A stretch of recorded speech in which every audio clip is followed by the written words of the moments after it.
Senator Blackburn, thank you very much. Thank you, Mr. Chairman. Last but certainly not least. That is correct, and I appreciate that. And even though my colleague from New Jersey went twice his time, I am going to begin. These are Senate minutes, yeah. Yes, they're Senate minutes.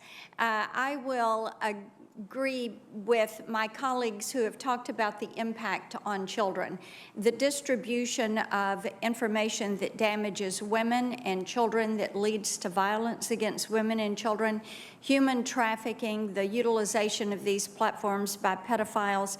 This is something that we are going to continue to work on. When I was in the House, we passed legislation to put more tools in the hands of local law enforcement to fight this, but you all at these social media platforms are going to have to do your part to work with us on this to protect our children.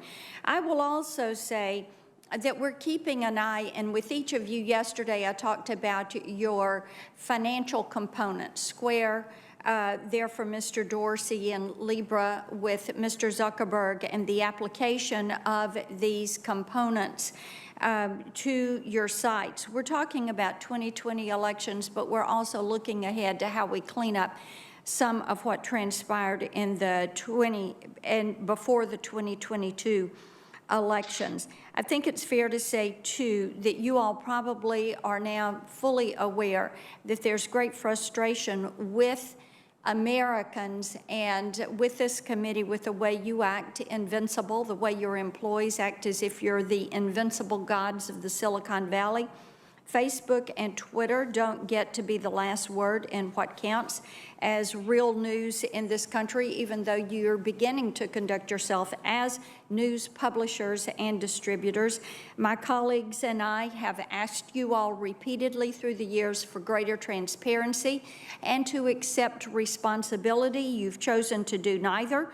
So it is going to be up to us to change existing law and to hold you to account on behalf of the American people.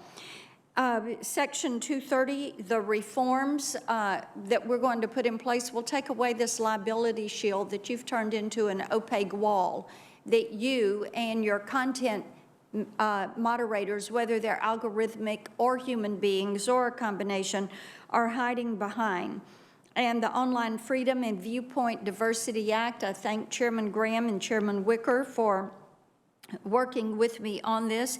This is set up for a markup in this committee on Thursday. And Mr. Zuckerberg, you were stating earlier that we needed to put some definition in place. We're going to do that. We're going to take away nebulous language, and we're going to be specific.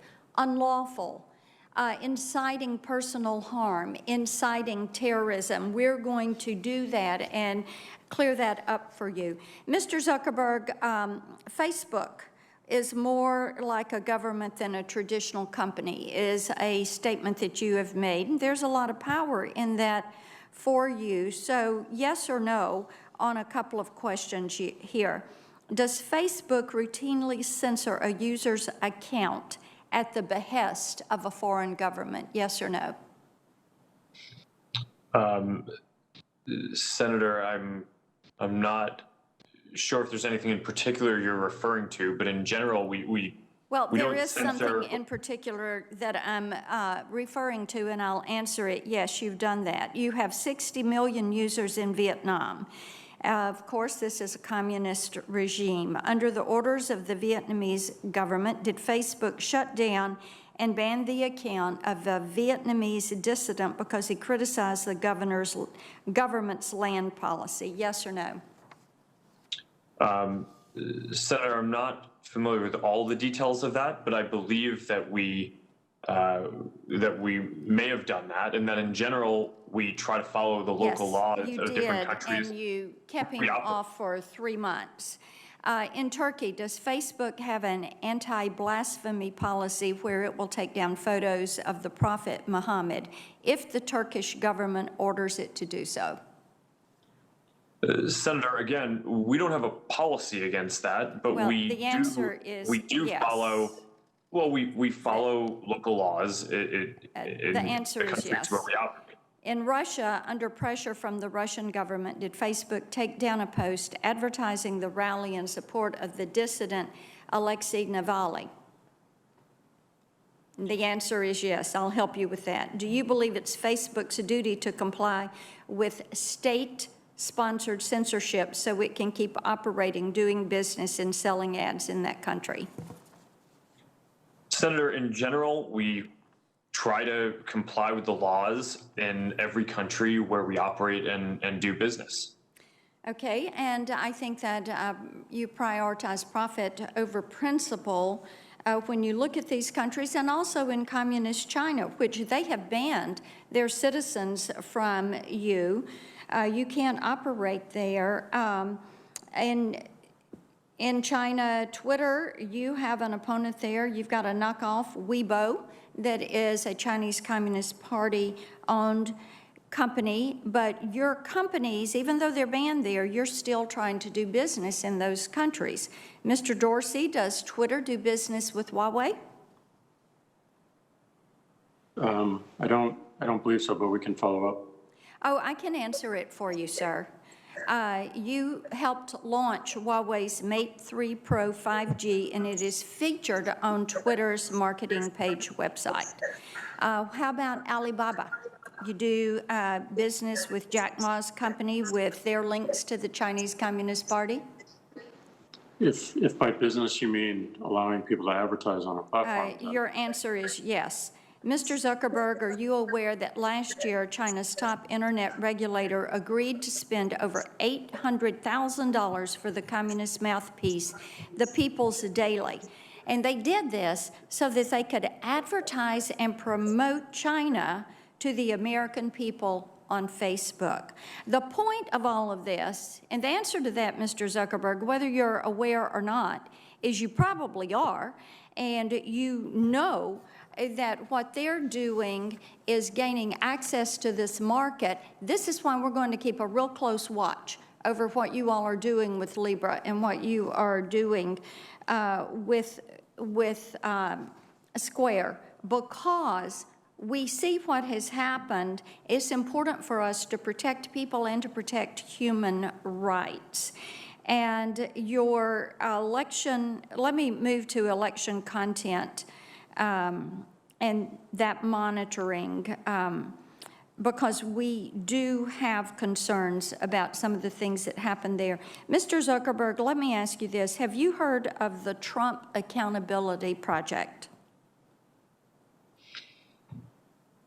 Senator, I'm not familiar with that. Okay, that is a project that is an attempt to blacklist Americans who have served in the Trump administration and to prohibit them from gaining future employment. Now, in communist China, in Putin's Russia, in totalitarian states, the government regularly will issue a blacklist on their enemies. Enemies of the state are banned from getting a job, and if their names fall on the blacklist, they're out. Now, this seems disturbing that it would be happening here in this country. So, Mr. Zuckerberg, do you agree with me there is seriously something wrong with an un-American blacklist tarring people from future employment simply because they belong to a different political party? Senator, I generally agree that people should not be discriminated against because of a political belief. Okay, that is a positive step. Now, on Facebook, I wrote in a post, and I'm quoting, "The Trump Accountability Project is the epitome of the cancel culture.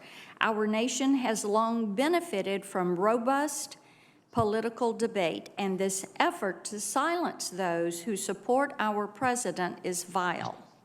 As you can tell from this statement, nothing was said about the election or the results, either directly or indirectly. But somehow I got slapped with your elections flag sticker. So what each of you need to realize, and you've heard it time and again today, you say you don't keep lists. obviously you have lists, because there are some of us who are regularly censored and called down by your content moderators. Do we want to see these lists? Yes. How have you built these lists? We want to know. I would remind each of you, you are a Title I service. You are an information service. You are to be the new public square. But what you are doing with your power that you have derived, because federal law gave you the ability to stand up and grow without being hit by lawsuits, you have used this power to run amok. You have used it to silence conservatives. You have used it to build your list. You have used this power to act like you hold all the power, that you can make these decisions. You have driven this cancel culture because you have not called to account your moderators. You have refused to take responsibility for your employees and their actions, so thereby reining you in on the issues of privacy, data security, content moderation, liability protections, defining who is a publisher in the virtual space.